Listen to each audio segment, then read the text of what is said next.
Stunts are important. Without them, we don't got a lot of action scenes. We're not going to have a lot of gory things like people get thrown through. So, without further ado, we have my friend Gary. Come on up here, sir.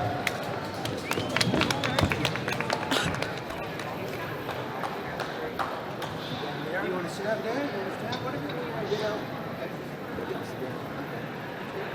And also we have Brad that's going to be joining us.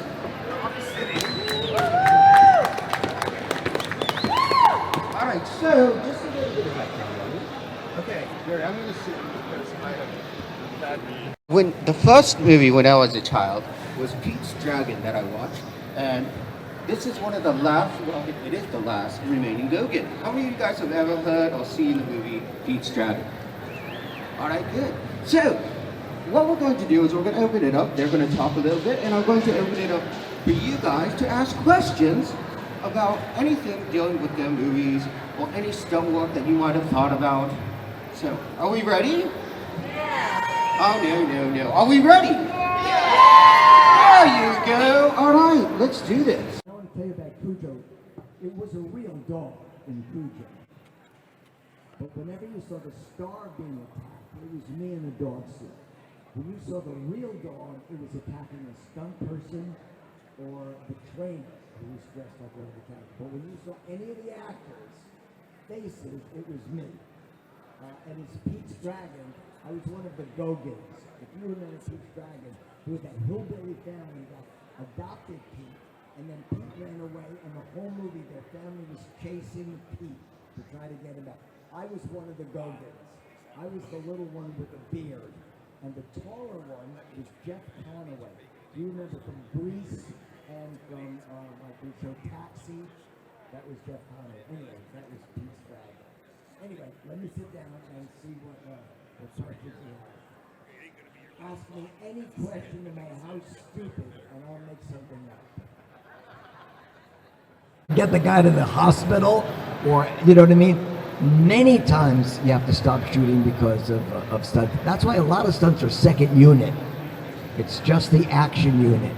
The regular director's directing, the actors doing dialogue, and they have a second unit director that often does the big stunt sequences. Go Hawks! They must have a different philosophy when they come to Canada to shoot films, because they wait till the end of the day to shoot stunts, and they only allot us a certain amount of time. So if you don't have the time, if you don't have it all set up, if there's going to be any delay, they just don't shoot it. They just extend from the story. Wow. I don't recall. I mean, I know I have seen people get hurt where they haul them off in a meat wagon, but they bring somebody in right away to continue shooting. Like, time is money on a film set. So where I come from, I haven't seen a lot of downtime because of injuries or stunts haven't gone wrong. I've seen them have to reshoot scenes, because the stunt didn't go right. So in that sense, yeah, there was time wasted and whatnot. But yeah, not where they actually had to stop filming. Little stunt actor, I had some dialogue as a redneck in a little cafe, and I had a little fight scene with Mr. Jack Lemmon. It was the most starstruck I've ever been, because as a little boy, my father was a huge fan of Jack Lemmon and the movie The Apartment. And so I got to, talk to Mr. Lemmon a little bit. And when I got maced in the face and I spun and crashed into the table and went down on the ground, and the table came with me, and all the stuff went flying. As soon as they called cut, he was the first guy to me, pat me on the back, tell me what a great job I'd done, which I thought was really, really sweet. But anyway, that's something I'll cherish forever, because he's gone now, and God bless him. You know, I used to work as a dancer because I was an acrobat. My parents had a dancing school, so I got a number of jobs as a dancer. One of them was on an Academy Award show, and it was 1970 for the 1969 Academy Awards, and I got to spend the week rehearsing with Fred Astaire, Gene Kelly, Gregory Peck, Cary Grant, all rehearsing the Academy Awards. And we did this great number from Raindrops Keep Falling on Your Head. And that was a cherished moment. That week was magical. I grew up watching all these movies. I was 20 years old, and there I was, hanging out with these guys. I stood next to Cary Grant when he got a special Oscar when they were showing the clip that they made for him. And Cary Grant used to be in the circus when he was younger. And he was watching all these pratfalls and everything. I was standing next to him, and you know, what a moment. Anyway, that's it. And John Wayne was there because he won the Oscar for True Grit. So I got to meet John Wayne as well. That's a big deal. Yeah. John. See, I'm jealous now. I'm really jealous. When it comes to wind, water, fire, and gravity, they'll kick your ass and kill you if you're not smart about it. So you never ever attempt anything in the way of a stunt. I don't care how simple it is without a trained professional there to at least coordinate it. Don't be jumping out of cakes naked and stuff like that, because shit can go wrong. Once it goes wrong, it's grown for good. We don't just fall down. Stuntmen, you're going to have to do take 2 and work tomorrow. You pad up. You put knee pads, elbow pads. You find a place. If the camera line is above the ground, you put a pad down. You want to. It's all very, very planned, with wires and spotters and rehearsal when you're going to do a big stunt. We don't just wing it. Now, a lot of times when you just have to fall down, like on the sidewalk because you just got hit or whatever, do you know what I mean? You always get dinged as a stuntman. You're going to get hurt. Of course you are, but we prepare for it. It's not like Jackass. If those guys are going to hurt themselves, don't ever do that stuff. If you want to practice stunts, get an old mattress, put it down, fall onto the mattress. Practice fight scenes with your friends, you know, where you do misses, where like if you're going to hit the guy, you know, and it's all about the selling of it. The guy who's getting hit is selling the punch. It's safe. We try to be safe. Of course, there's always a calculated risk that you might get hurt. And he's right, stuntmen are expendable. In Back to the Future, the girl that got so injured, the ambulance hadn't even left the stage, and they had another person in her costume to do take 2. If you want to do stunts, you have to realize you're going to get hurt. If you're doubling the star on a movie, on an action film, you are going to the hospital at least once during that filming. You're going to get something sewn up, or, you know. So a stunt career is not for everybody. You give a lot of credit to the main actors. You see somebody do a stunt, and it's like, even like a superhero movie. I'm not going to say labels because I might get in trouble. But you see the superhero movies, and they show all kinds of really cool stuff that's happening. Most of it is not going to be that actor. It's going to be these gentlemen, and they don't get enough credit. So I want you to really think about that. You know, when you watch movies, think about the guys that are actually going through the punishment, going through all the hurt to make a movie worthwhile for you to watch. On more than one occasion, I've had stunt buddies who've been doubling an actor, and the actor will ask them, when I'm doing the talk show circuit, can I tell them that I did the stunt? And the stunt guy says, yeah, I don't care. And I've seen guys on talk shows talking about this very dangerous, I did my own stunt. Bullshit. Unless you're Jackie Chan. But other than that, a lot of that stuff, you know, they don't always tell the truth on TV. I don't know if you guys know that, but anyway. Thanks so much for coming today, you guys. Have a great day, and God bless. Thank you, guys.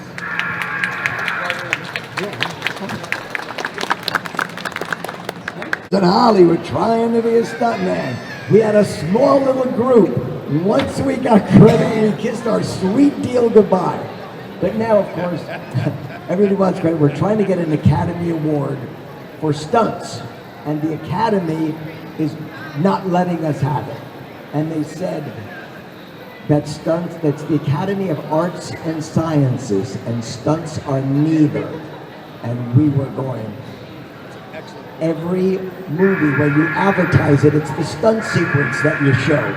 All the action films, even on the Academy Awards, the big clips that they show, the action sequences. They want to give an Academy Award to casting directors and not just stuntmen. So there's a big thing going on in Hollywood with the stuntmen trying to get an Academy Award for the best stunt or the best stunt coordinator. So anyway, we'll see how that goes. But as far as credit goes, just keep hiring us and paying us. And as far as I'm concerned, the credit you're on a big long crawl of stuntmen credit. Who cares? Just keep hiring us and keep paying us the big money. Just know that over the past 15 years, 20 years, stunt guys are losing more and more work to CGI.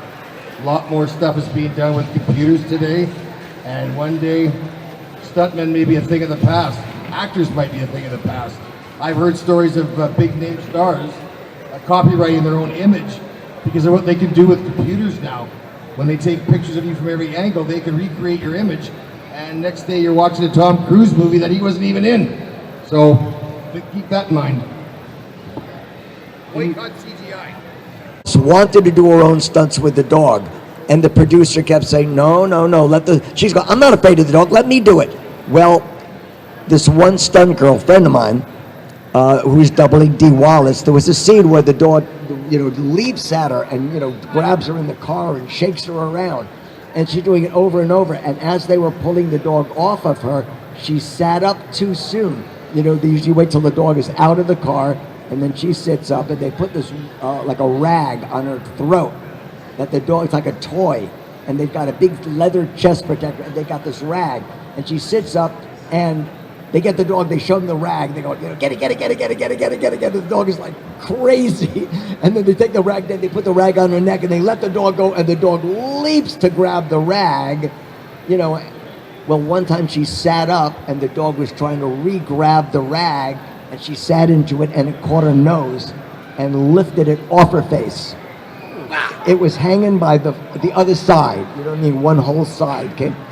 And they said to Dee Wallace, was watching this, and the producer said to her, that's why we won't let you do it with the real dog. And of course, they got another stunt girl in the next day, to take her place. And they got plastic surgeons, and, they did a great job, and she's a friend of mine, and you would never know. But anyway, the next day the dog died. It twisted a gut like big dogs do sometimes. Too much snot. And it was dead in the kennel. And because it had bit somebody and then died, there was a whole number. They had to have an autopsy to see if the dog was rabid. It was a whole number. But then we had to use the other dog that was mean. So that dog, you had to be careful of, because that dog will bite you. Cubby was nice, but the next dog was like, so anyway, we finished the dog. I think that dog's name was Daddy. And the stunt coordinator was going, it was so sad when Cubby died. And the stunt coordinator's going, did they bury him in a cubby hole? Anyway, Cujo stories. There you go. All right. It was a scene where Dee Wallace is in the car, and the door is open, and the dog just takes her down. And she's beating him on the head with a thermos bottle. And they were going over and over the scene, and Dee Wallace got hysterical, crying. It slipped from acting into real thing. So they're waiting, for her to calm down. And I was in the dog suit, and I just started sniffing her, like all over. And my hand, and she's going, Gary, stop it. Gary, stop it. And I'm like sniffing her under her arms, and I'm tickling her, and she's laughing hysterically. And the director says, Gary, stop that. And the director grabs me by the collar and pulls me out of the car, and I grabbed his leg and started to hump it. Now I'm humping the director's leg in the dog suit. The crew is on the floor laughing. They can't believe that the stuntman is like doing this to the director. Anyway, that was probably one of my favorite moments that day, that shot in Cujo.